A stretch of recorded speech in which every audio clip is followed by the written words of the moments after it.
마켓 일타 강사와 함께하는 시간입니다. 엔비엔골드 신광섭 매니저 나와 있습니다. 안녕하세요. 네, 안녕하세요. 신광섭입니다. 네. 리뷰로 시작을 해야 될 것 같아요. 네. 어제 소개해주신 LS 일렉트릭, HD 현대 일렉트릭의 보수적인 매출 가이던스로 오늘 전체적으로 전력 섹터 분위기가 좋지는 못했어요. 뭐 장 초반부터 그냥 쭉 밀리길래 저도 뭐지 싶었는데 결국은 이제 HD 현대 일렉트릭이 이제 이번 잠정 실적 가이던스를 좀 낮게 잡았다라고 하면서 이제 전반적으로 이 HD 현대 일렉트릭 먼저 거의 한 10% 가까이 빠졌고요.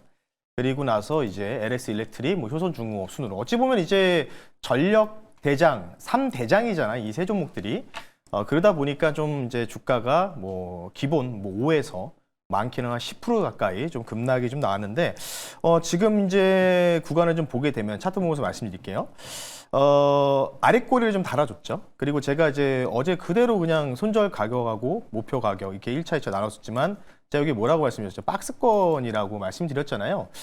계속 이제 거의 한 3개월 정도 가까이를 이렇게 기간 조정 형태로 좀 두고 있는 상황인데, 자, 이 종목을 제가 소개했었던 핵심 키워드가 뭐였죠? 바로 엔비디아의 젠슨 회장이 주장하고 있는 데이터 센터를 인프라를 업그레이드하기 위한 HDVC 관련된 대장입니다.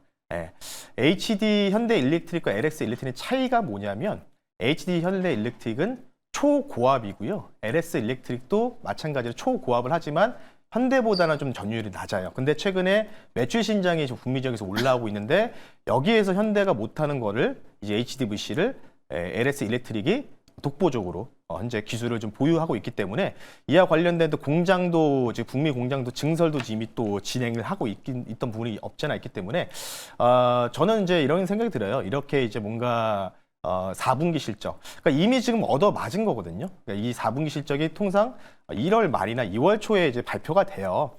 근데 이때 오히려 실적이 컨센을 좀 낮게 잡고 나는데, 컨센보다 부합하거나 뭐 크게 뭔가 쇼크가 나오지 않는 이상은 웬만하면은 올라갈 거다.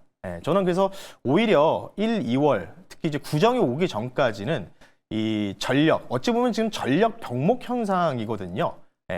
그래서 이와 관련된 부분에서 대장은 북미 지역에서 최근 매출 신장이 일어나고 있는 LS 일렉트릭을 다시 한번 강조드릴 테니까요. 잘 보유를 하시고요. 이 박스권 하단을 종가상 이탈하지만 않는다면 저는 계속해서 보유해야 된다라고 말씀드릴 테니까요. 리뷰 참고하시면 좋을 것 같습니다. 네, 홀딩 관점 변함없다라는 코멘트 참고해 보시길 바라겠습니다.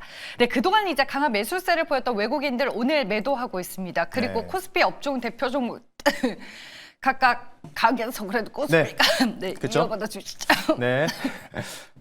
제가 전염시킨 게 아닌데, 제가 이제 뭐 이렇게 한 건 아니잖아요. 뭐 저희가 갑자기 지금 목이 막히셨는데, 자, 제가 뭐 설명을 추가적으로 좀 드릴게요. 저의 독감이 우리 창진 아나운서한테 옮겼는지 모르겠지만 갑자기 목이 좀 잠기셔가지고 제가 좀 한번 진행할 텐데, 자, 일단은 뭐 장 초반 흐름 자체가 지금 시장을 좀 보게 되면은 말아 올렸죠. 전자닉스 중심으로. 지금 오버나잇 시장에서도 마이크론 테크놀로지, 인텔 이런 최근에 미국 주식에서 반도체 대장들이 다시 한번 올라가는 모습들이 보이니까 좀 올라가고 있거든요. 근데 외국인들은 지금 오랜만에 또 이렇게 양 시장을 매도를 거의 뭐 2조 원 가까이를 매도를 치고 있습니다. 이와 관련돼서 물론 반도체도 좋지만, 반도체도 지금 이제 뭐 올라가는 쪽, 장비 쪽은 올라가지만 소재 부품들은 조금 다운되는 분위기잖아요. 이런 상황에서 우리가 지금 뭔가 이 CS도 이제 개막해서 뭐 새로운 분위기가 나온다 뭐 얘기하고 있지만, 우리가 이제 다음 주를 기대할 수 있는 이벤트가 무엇이 있을까, 이 부분들을 우리가 집중적으로 봐야 되는데, 그래서 오늘 제가 준비된 내용은 화면 보면서 말씀 한번 드려볼게요. 다음 주에 여러분들 굉장히 큰 이벤트가 있죠. 바로 코스닥 상승을, 코스닥 1000을 넘길 수 있는 주요 모멘텀, 바로 이겁니다. JP모건 헬스케어 컨퍼런스가 내일 그 다음 주 월요일부터 이제 개막을 합니다. 일주일 정도를 이제 진행하고요. 뭐 샌프란시스코와 캘리포니아에서 진행한다라고 좀 보고 있는데, 자, 화면 보면서 말씀 한번 드려볼 수 있도록 할게요. 자, 이와 관련 내용들 한번 정리를 좀 해봤어요. 우리가 이제 JP모건 헬스케어 컨퍼런스, 물론 이제 기대감으로 많이 올라갔던 종목도 많죠. 그리고 10월, 11월 달에는 아마 이 ABL 바이오가 또 이 일라릴리와의 대규모 기술 수주 이전이 좀 나오면서 바이오 분위기 다시 한번 살려줬고, 여기다 알테오젠의 이제 또 코스피 200의 이전 상장권도 있죠. 어쨌든 간에 이제 이 이벤트가 세론으로 갈지 아닐지 뭐 이런 부분은 모르겠지만 대부분은 이제 올라오면 팔아야 된다. 뭐 이런 분위기는 대부분 알고 계실 것 같은데 이 부분들을 어떤 식으로 우리가 전략적으로 구성을 해야 될지 5가지 모멘텀으로 나눠서 말씀 한번 드려볼 수 있도록 할게요. 자, 주목해야 될 5가지에 대한 핵심 신호라고 좀 보고 있는데요. 이제 바이오 갖고 계신 분들은 이거를 이제 기준으로 좀 보셔야 될 것 같아요. 이번 JP모건 헬스케어 컨퍼런스에서. 자, 첫 번째는요, 바로 기술 이전 관련된 라이센스 아웃이 굉장히 중요하겠죠. 라이센스 아웃 같은 건 3가지겠죠. 뭐 선지급금, 그리고 마일스톤이라고 하죠. 단계별 보너스를 지급하고, 그리고 마무리를 이제 수령하는 금액까지. 총 3단계로 구성되어 있는데, 이 글로벌 빅파마와의 과연 얼마만큼의 국내 참여 기업들이 이런 뭔가 빅딜이 나올지가 당연히 첫 번째 모멘텀 신호다. 이렇게 좀 보고 있고요. 자, 두 번째는 최근에 이제 빅파마들이 트렌드가 뭐죠? 외정 같은 경우에는 임상 2상 정도는 다 들어가야지 기술을 좀 사가고 하는데 요즘에는 임상 1상에서 좋은 결과가 나오기만 한다면 바로 이와 관련된 데이터를 입수해서 기술을 인수하려고 계약을 바로바로 시도하는 모습이 최근에 나오고 있죠. 두 번째는 당연히 지금 우리 바이오 기업들 임상 데이터 관련된 부분들. 그리고 세 번째는요. 바로 물론 이제 이 JP모건 헬스케어 컨퍼런스가 빅파마의 물론 이제 기술 이전이라든지 여러 가지가 있지만 이 빅파마를 떠나서 이제 글로벌 IB 은행들이 쉽게 얘기해서 뭘 하죠? 자금을 대는 자금줄을 마련할 수 있는 뭔가 영업을 할 수 있는 공간이 될 것이냐 이런 부분이고요. 그리고 4번째, 5번째는요. 근데 저는 여기서 가장 중요한 게 4번째까지 여러분들이 뭐 혁신 플랫폼 기술이 얼만큼 독보적으로 진행이 되어 있는지 뭐 결과물을 좀 보여주고 장기 자랑하는 시간인데 마지막은 저는 이게 굉장히 중요하다고 봐요. 바로 글로벌 규제 가이드라인이 얼마만큼 완화 조침이 될 거냐. 그러니까 임상도 여러분 아시겠지만 전임상, 임상 1상, 임상 2상, 3상 해서 표적 집단에 대한 부분들의 기준치가 굉장히 서서히 상향될수록 높아지잖아요. 이와 관련된 부분들에 대한 약별로 뭐 항암이라든지 뭐 자가 면역이라든지 여러 질환들을 통해서 이에 대한 규제 가이드라인을 얼만큼 대폭적으로 이제 뭐 미국 FDA다 이런 부분에서 기관들에서 얼만큼 완화할 수 있는 가이드라인을 제시하는지. 그러면 이제 이런 부분이 뭐겠죠? 실적으로 따지면 컨센을 조금 높게보다 좀 낮게 잡아주면서 기준점, 허들을 좀 낮춰놓는다. 이런 게 지금 핵심이라는 거겠죠. 그래서 이 5가지를 우리가 이번 이 바이오 주요 투자 기업들, 참여 기업들의 이 5가지 모멘텀을 우리가 집중적으로 봐야 되고요. 그래서 가장 중요한 거는 결국은 빨리 이 바이오 종목들이 빠르게 올라가려면 빅딜이 나와야 되겠죠. 그러니까 이전에 우리 11월 달에도 ABL 바이오가 그런 부분들을 좀 보여줬었고요. 그리고 데이터.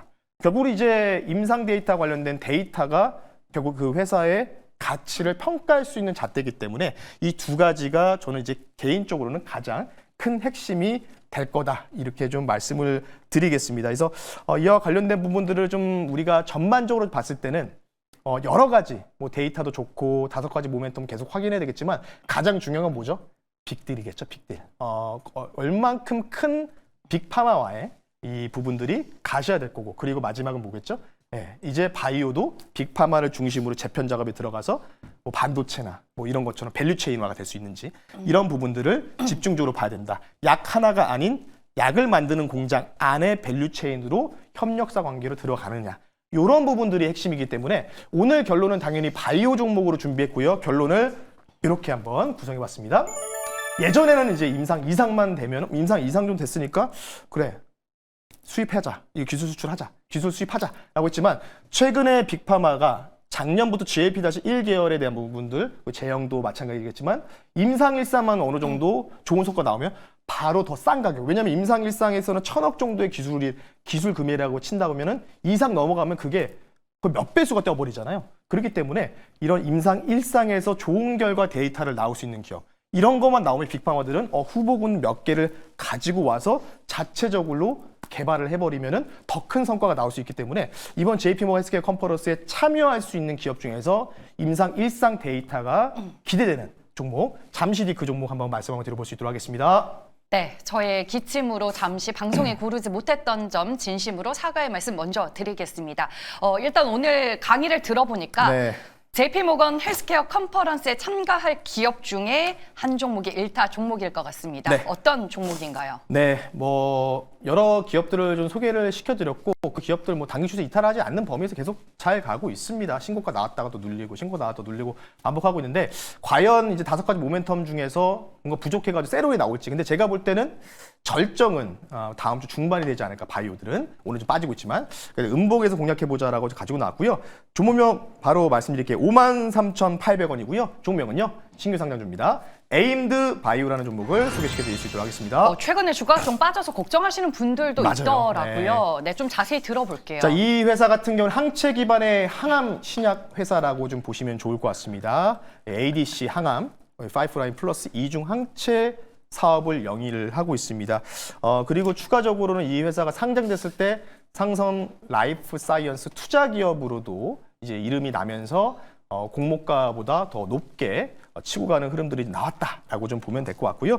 가장 이제 주목하는 이 파이프라인 ADC 중에서는 AMB 302, 303까지 있는데 이 302가 이제 어찌 보면 이제 표적 항암 관련된 부분인데요. 쉽게 더 설명을 드리면 그 암세포의 겉에 붙어 있는 이름표가 있습니다. 이름표. 근데 이걸 이제 통상 이제 간판이라고 표현하는데 이 간판을 찾아가지고 다른 정상세포를 최소한의 범위 내에서 제거하지 않고 암세포만 제거할 수 있는 기술. 그러니까 쉽게 얘기해서 그 암세포 안에 이 겉면에 이런 뭔가 타입별로 노출 번호가 찍혀 있다는 거죠. 그거를 찾아서 표적을 제거하는 이 부분들이 바로 AMB 30인데 이미 지금 파이프라인이 기술출 이전이 됐습니다.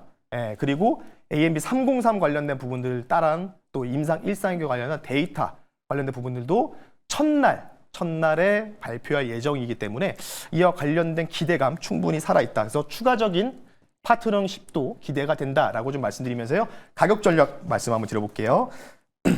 공모가가 이제 사실은 이제 10,000원 위였는데 4만 원 위에서 출발하고 뭐 이게 뭐 더블 뭐 상 같다 뭐 이런 얘기 들렸잖아요. 그리고 쭉 올라가고 나서 물론 보호예수 물량이 좀 있는데 한 달 지나서 조금 근데 0.4%밖에 안 돼요. 3개월 뒤가 이제 보호예수 물량이 있기 때문에 그 정도 소화할 수 있다고 보고 유통 물량이 적습니다. 따라서 품절주라고 좀 보시면 좋을 것 같고요. 1차 목표 가격은요. 일단 반등 64,000원, 2차는 7만 원 선, 손절 가격은 49,000원 선으로 이전에 1월 5일 날에 저점을 말씀을 드릴 테니까요. 첫날에 이제 임상 1상 데이터에 대한 진행 사항들. 요거 이렇게 잘만 되면은 또 이제 중간 2단계 마일스톤 보너스도 또 수령될 가능성도 존재하기 때문에요. 에임드 바이오 참고하시면 좋을 것 같습니다. 네, 1차 목표 주가 64,000원 맞죠? 네, 1차 64,000원입니다. 네, 알겠습니다. 오늘은 네이버 밴드로 찾아갈까요, 매니저님? 네, 오늘 무료 방송, 공개 방송이었고요. 네이버에 여러분들 신광섭 검색하시면 제가 공개 방송 안 한 날에는 또 10에서 15분짜리 짤막 영상을 좀 올려드리는데 오늘 이제 JP모건 헬스케어 컨퍼런스 일정 관련돼서 참여할 수 있는 기업에 대한 모멘텀들 제가 10분짜리 영상으로 요약해서 올려드릴 테니까요. 네이버에 신광섭 검색하셔서 네이버 밴드와 영상을 통해서 여러분들 JP모건 헬스케어 컨퍼런스에서 꼭 좋은 수익 거두셨으면 좋겠습니다. 네, 알겠습니다. 지금까지 엠뱅골드 신광섭 매니저와 함께했습니다. 고맙습니다. 네, 고맙습니다.